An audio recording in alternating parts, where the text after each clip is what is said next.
Hey folks, Lindsey Huddleston, SPS Mental Health Moment, back at it again, getting up with my guy, Mr. Chad Wilkerson, representing for We in the Gym. Keeps it going. I want to make a point to get with those people who are behind the scenes, helping our young people be great. We have a lot of people who take on the role as coach and assistant coach, and they get out front and they do their job, which is a hard job, but there's so many people working behind the scenes with the player development and the mentoring, and Chad Wilkerson is definitely one of those. The last time we formally talked, man, we were down at a team camp at U of D in Detroit. You were down there representing with your son at East Lansing. But how you been since then? Been doing good. No complaints here. No complaints. Yeah, man. Talk about the importance of the behind-the-scenes work as it relates to helping these young people excel, because as a former coach myself, I know just showing up for practice and going to the games isn't enough. So why is We in the Gym, why is that so important, and just people like yourself in this player development role so important too? Well, it's quite important because it's preparing them, like the last time we talked at the U of D team camp, is being prepared for your opportunity. You know, you never know when that comes. So just to stay on that point, that's what we're doing. That's what I'm working with these guys. Hey, you have to prepare yourself. You're going into the next step. I have that conversation consistently because you never know when that opportunity is going to come. Like, especially for these younger guys who are in positions where they feel like they're not getting the opportunity that they should. Dude, keep grinding. You know, it may not necessarily be your time right at this moment, but you only need one moment to really be seen by some college coaches where they'll be like, okay, I need him. You know, I like him. He grinds. So my biggest thing would be keep your preparation up, you know, because you never know who's looking. And that's one thing I even have that conversation with my son, David. You know, last couple of years, you know, he's just grown and he just had a very big growth spurt. So it's like, okay, you know, keep grinding. You know, someone's going to see you. Your opportunity is going to come. So don't get discouraged. This is a marathon. It's not a sprint. It is not a sprint when it comes out to this. And that's great. A lot of people look at high school as I wasn't great in high school. It's a lot of guys I know that they ended up being late bloomers and ended up being really good and having really good college careers. And some of them had the opportunity to go off and play overseas, and they ended up doing a lot better than people that were better than them in high school. So you make a good point. For me personally, I was at Henry Ford High School in Detroit, and we had some guys, Greg Kelser, who came our way, Maurice Taylor, a lot of guys who made it to the highest level. And I remember being a sophomore playing varsity, which was big, stepping down to play JV and excelling. But I didn't play my senior year, man. By the time I came back to play with all the guys that I graduated with, I was dominating. So you're right, when it doesn't always happen at that time, but guys got to stick with it. Let me ask you this. You know, what do you say to a parent who wants to help their child, you know, develop? And what do you say during that early part about getting them to come on board, getting them to buy into what you're doing, and just kind of starting that process early on to get them to the next level? Consistency. I would say the biggest thing is trying to get some type of consistency routine. A lot of times we focus on a lot of other things, but the biggest thing is consistency, because as we know with kids and in their development stages, and we're talking about, you know, the real young elementary kids to the middle school, it has to become a consistent thing so they understand the process. And then you can get into even more detailed stuff, you know. But if you don't have that consistency, you're not going to see the fruits of your labor just because you worked out twice this week and then didn't work out for another 5 days. You've lost what you did those 2 days ago, you know, those 2 days last week. Right. So one of the biggest things is if they really want their child to go to the next level, the first thing is it has to be a consistent thing. You know, it has to be a consistent thing. And if they can't get them to get that to that point, it doesn't matter how much yelling or fussing that they can do and how much that parent wants it. You know, they're not going to see what they feel like they're going to see if it's not consistent. Very good. And you've been pretty consistent. I think from the time you and I met was literally in the gym. You were working some guys out, and you've been able to have success not only with just players you worked out, but just the young men in your family, your sons, by the way. Can you tell the listeners who may not be as familiar with your work product, the young people you've been able to help, what's happening with your sons, and how the things you do have helped them kind of move along in the process? My oldest son is Jonathan Wilkerson. He plays over at Albion College.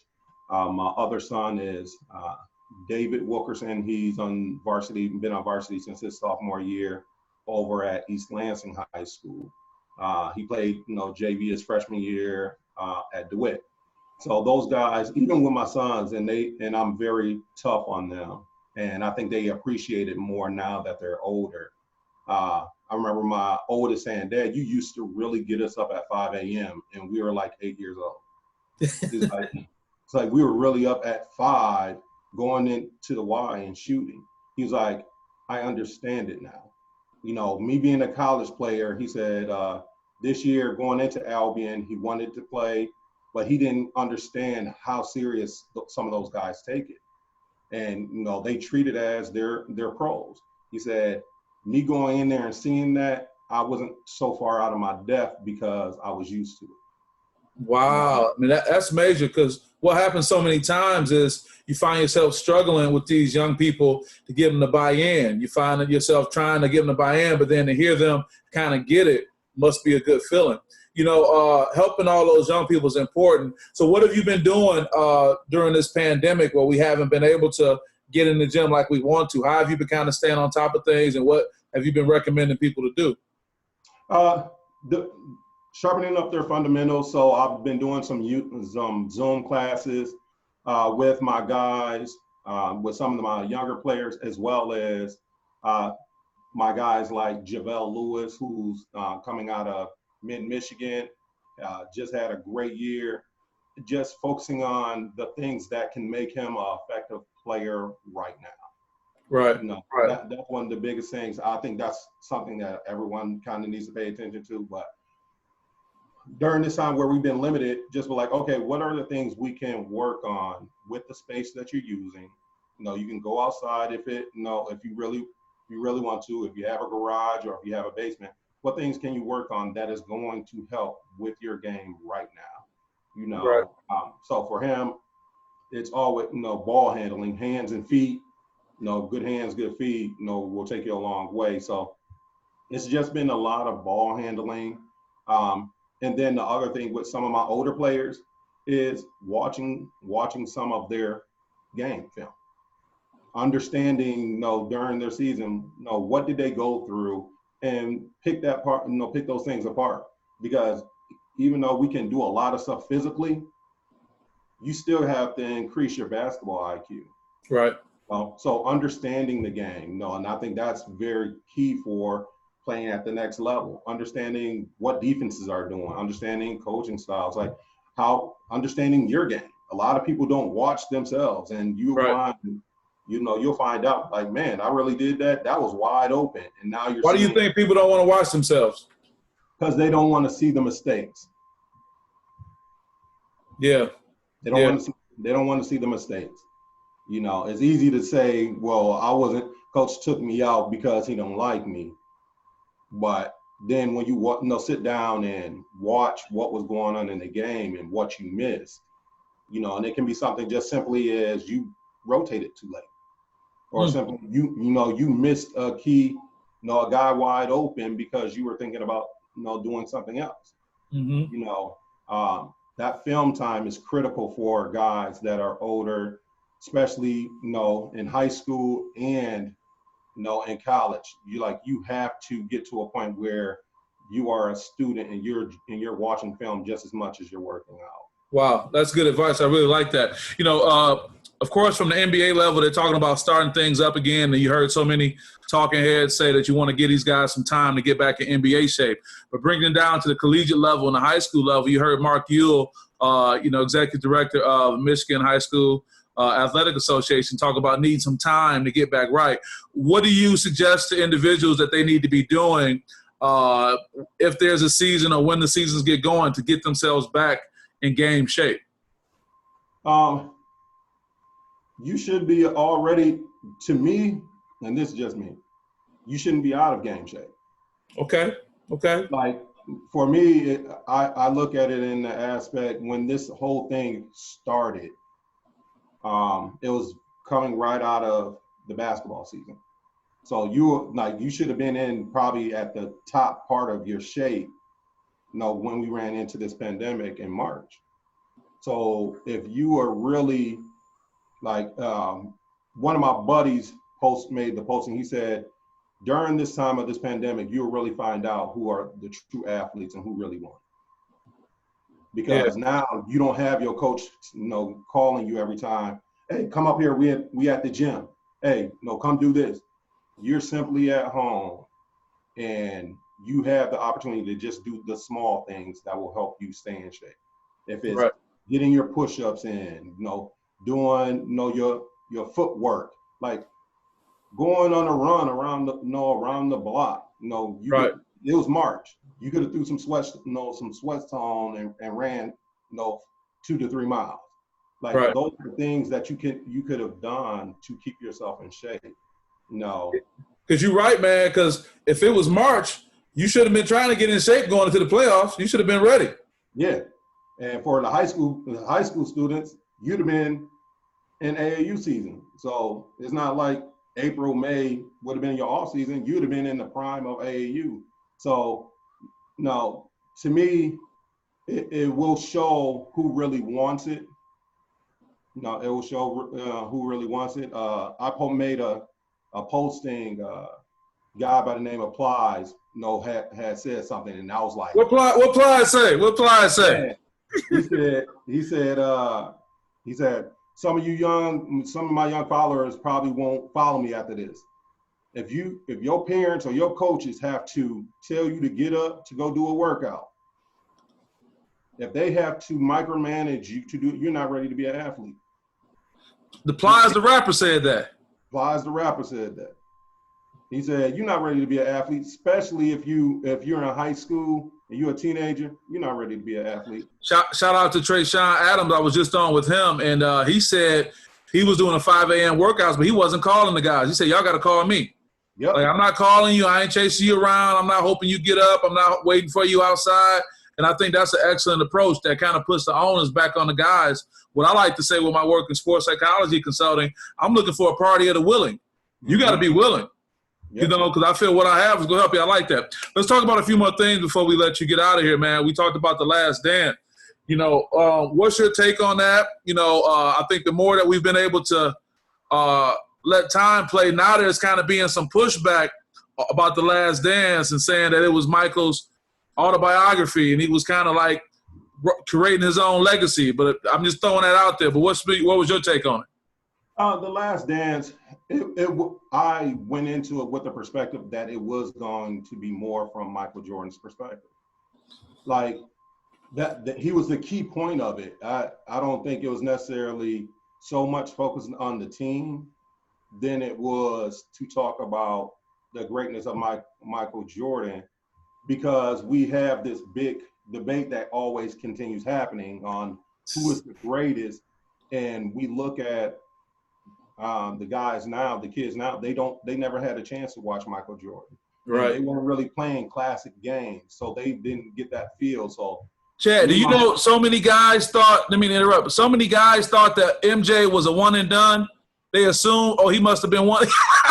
You know what I'm saying? Like, didn't know that he got cut from his JV team. I didn't mean to interrupt, but like to your point, people don't even know. Yeah. So yeah, me and my oldest son had an hour-long debate over this. He was like, man, I just don't understand why y'all say Michael Jordan the greatest. I think LeBron is. And I said, I don't take anything away from LeBron, but there's a difference. And then I gave him a number. I said, Michael Jordan kept 20 Hall of Famers from getting the championship. Not 20 dudes, but 20 Hall of Famers. Yeah. I said, those are the differences. Like, these guys had to make it through him to get their championship, and they couldn't make it through him.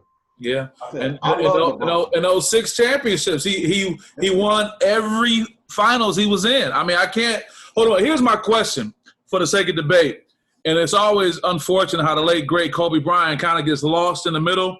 But I think part of Kobe's greatness is that it's almost like he don't even got to be in discussion because with the tragedy of his life ending like that, he's always respected in a special way. But answer this. If there was a 10-part series done on LeBron James that can go in great detail and that could really flush out some things, do you think it will increase the debate on whether he was the GOAT or not if there was this kind of thing that we can look at like we did with Michael Jordan with LeBron James that will make people kind of increase the debate more? No.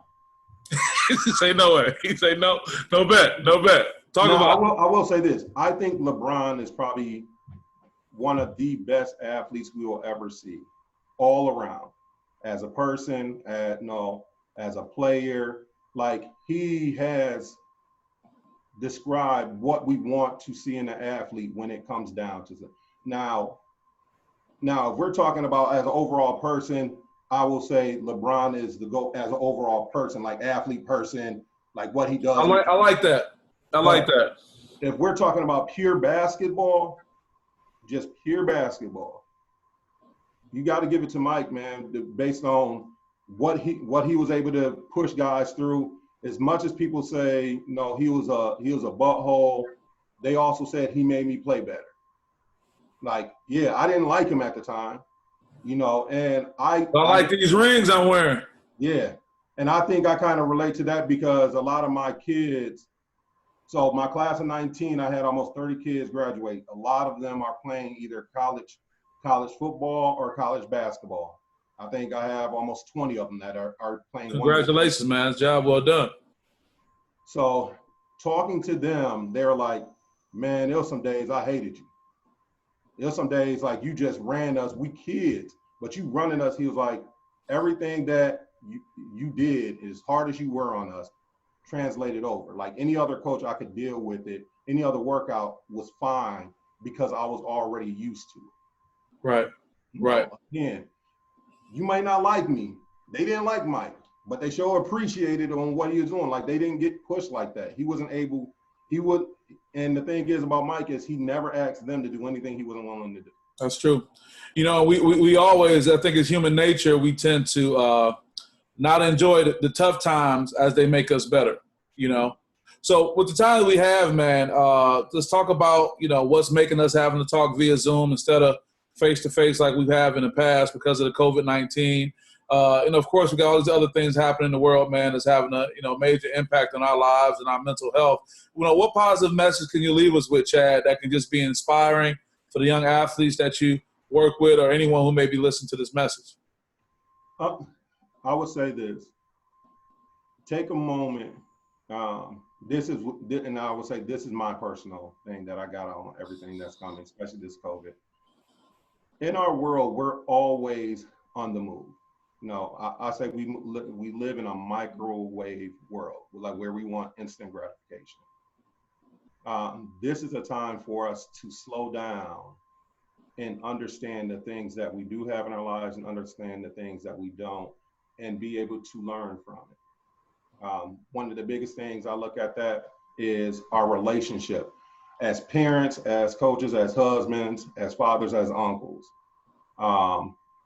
We can sit down and now look at, hey, am I teaching or how's my relationship? That's one big thing, key, that I've been working on in this time is relationship with my wife, relationship with my sons, because we're always on the move. So this has allowed me to settle and be like, okay, there are some areas in your life that you could improve on outside of basketball, outside of work, because the thing is, one thing that is real is our youth. I go so hard for our youth because our youth needs it. Like, you have to understand there is such a big disconnect between generations. Right. If we just look at, I'll be 40 this year. It was kind of a big connect, between me and the generation before us. It's an even bigger one with my generation and the younger one. Mm-hmm. So positive note to everyone, take this time to build those relationships, learn, the people that you care about, making sure that you're being able to hear them, hear what they're saying. Because a lot of times we only text. And when you're texting, interpretation gets lost in text messages. Right. So you have people, getting mad at each other, thinking that they said something. Like, have a real conversation, because these young people need it. One thing that really hurts me is seeing how high the suicide rate is among the youth. They are crying out. But for us as adults, a lot of times we're not hearing them, because we feel like, okay, we have to be at work, we have to do this, we have a lot. This is a time for us to slow down and really focus on our families, focus on, these youth, to help them, because they're going to need, help coming out of this. And it's affecting all kids on every level, even down to my two younger sons. Like, it's affecting even the little ones. Like, they haven't been used to being stuck, especially in a world that moves so fast. You're right. It's funny you say that. I'm working on my second book now, and actually, you're going to be one of the last SPS mental health moments I do for a few weeks, because my book, The SPS Edge, A Guide to Mental Toughness and Mental Health Post-COVID-19, is what I want to work on, to talk about how can we kind of readjust and get ready for this new normal. Chad, you've been doing some wonderful things. Is there any way people can contact you, or how can they find you on IG, We in the Gym and whatnot? What's the best way? Yep.